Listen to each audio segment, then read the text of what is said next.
बाप और बेटे और रूह कुदस के नाम से आमीन। आज हम मुकद्दस मरकज की अंजील उसका 5वां बाब और उसकी आयात 35 और 36 पर ध्यान ज्ञान करेंगे। और आज हम ईमान और उम्मीद का तोहफा इसके बारे में सुनेंगे। वो ये कह ही रहा था कि इबादत खाने के सरदार के हाथ से लोगों ने आकर कहा, तेरी बेटी मर गई है। अब उस्ताद को तकलीफ देने की क्या जरूरत है? यस्सु ने उस बात पर जो उन्होंने कही तवज्जो ना करके इबादत खाने के सरदार से कहा, घबराना ना बल्कि इत्काद रख। घबराना ना बल्कि इत्काद रख। यह मुख्तसर आयत हर रोज गौर करने के काबिल है। जिन हालात का हम अपनी जिंदगी में तजर्बा करते हैं, यह बयान बहुत से हालात पर लागू हो सकता है। यह हमारे खुदावंद की तरफ से मोहब्बत का हुक्म है और एक ऐसा हुक्म जिसे हम सबको सुनने की जरूरत है, खास तौर पर जब हमारे रास्ते में मुश्किलात आए। सबसे पहले यह गौर करना चाहिए कि यह एक संगीन सूरत हाल थी जिसमें इंतहाई जज्बात और खौफ के लालच काबिल फहम होंगे।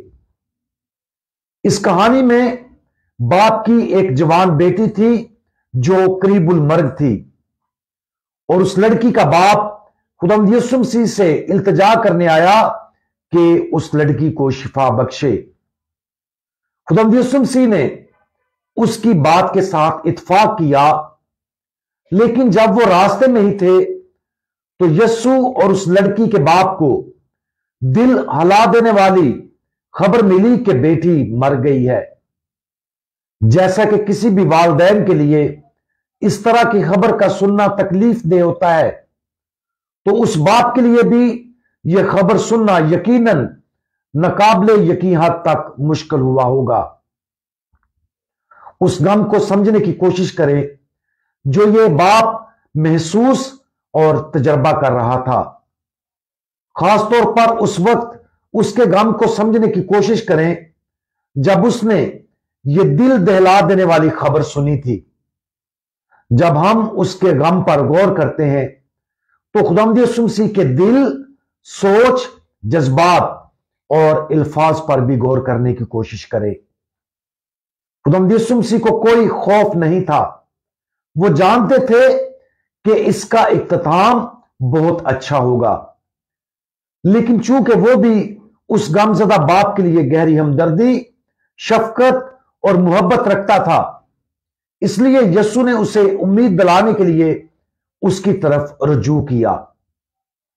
जिंदगी में एक बहुत मुश्किल और तकलीफदेह तजर्बे के दरमियान उम्मीद का रखना बहुत मुश्किल है। जब गम का सामना करना पड़ता है तो मायूसी चारों तरफ से घेर लेती है और मायूसी हमारी उम्मीद को मुकम्मल तौर पर खत्म कर देती है। मायूसी हमें खुदा से दूर रखती और हमसे ईमान को छीन लेती है। लेकिन अगर हम खुदावंद यीशु मसीह के मोहब्बत के हुक्म पर अमल करते हैं तो मायूसी से हमेशा बचा जा सकता है। घबराना ना बल्कि इत्काद रख। वो क्या चीज है जो हमें जिंदगी में डरने पर उकसाती है? वो क्या चीज है जो हमें अपनी उम्मीद खोने पर उकसाती है? शायद हम किसी अजीज की मौत के साथ जद्दोजहद करते हैं और हमें यह बहुत मुश्किल लगता है। शायद हमारा गम छोटे जराए से आया है और अभी मामूली है। सच यह है कि हम सबको हर रोज उम्मीद खोने की छोटी छोटी आजमाइशों का सामना करना पड़ेगा और ज्यादातर लोग किसी ना किसी वक्त संगीन आजमाइशों का भी सामना करेंगे। उन वजूहात की बिना पर हम सबको खुदावंद यीशु मसीह के अल्फाज को मुसलसल सुनना चाहिए और जिंदगी के हर खौफ को दूर करने के लिए काम करना चाहिए, क्योंकि हम खुदा से दरख्वास्त करते हैं कि वो हमें उम्मीद का तोहफा अता करे, ऐसी उम्मीद जो हमारी जिंदगियों के लिए उसके मंसूबे पर अटल ईमान से आती है। हम जिंदगी में मायूसी, खौफ या इस्तराब के साथ अपनी किसी भी जद्दोजहद पर आज गौर करें, और जैसा कि हम ऐसा करते हैं, जान लें कि जब हम ईमान के साथ खुदा बाप की तरफ रुजू करते हैं तो सब कुछ मुमकिन है। जरूरी नहीं कि ईमान जिंदगी की मुश्किलात को दूर करे, यह कुछ और भी बेहतर करता है।